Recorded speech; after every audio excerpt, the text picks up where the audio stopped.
Hello everyone, good morning. কাল ছিল সোমবার, তো সকাল সকাল উঠেই পুজো করে বসে গিয়েছিলাম ব্রেকফাস্ট করতে। ব্রেকফাস্ট তো না, ডিরেক্ট লাঞ্চই বলতে পারো। এত মেঘলা ওয়েদারে বোঝাই যায়নি যে 12টা বেজে গেছে। আর এদিকে দেখো মামনি কেমন সুন্দর করে পড়ামাকে আলতা পরিয়ে দিচ্ছে, আর আমাকে কে পড়াবে, তাই আমি একা একাই পড়ে নিলাম। তারপরই মামনি বাগানে একটা গাছ লাগাতে চলে গিয়েছিল, এন্ড দেন বসে গিয়েছিলাম খিচুড়ি খেতে।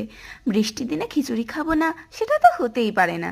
দুপুরে একটু ঘুমিয়ে বিকালে ঘুরতে ঘুরতে চলে গিয়েছিলাম একটা নতুন মেলা, আর আজ সোমবার হওয়ার কারণে মেলাতে কিছুই খাইনি, তাই মেলাটা একটু ঘুরে দুটো ক্লেচার নিয়ে বাড়ি চলে গিয়েছিলাম। বাড়ি ফিরেই দেখি মামনি গপুকে শয়নে দিচ্ছে, আর এদিকে বড় মা বানাচ্ছিল ঝালমুড়ি, তো ওটাই সবাই মিলে গল্প করতে করতে খাচ্ছিলাম। তারপরই ভাইয়ের ডিম খাওয়ার মন হয়ে গেছিল, তাই চলে গেছিলাম মাসির বাড়িতে ডিম নিতে। আর এদিকে দেখো কেমন লুকিয়ে লুকিয়ে ভিডিও করছিলাম। মাসির দোকান যাবে আর কিছু না কিনে বাড়ি আসবে, সেটা তো হতেই পারে না। আর এদিকে এই ডিমগুলোকে এমন ভাবে দেখাচ্ছিল যেন মাথায় ফাটিয়ে দেবে।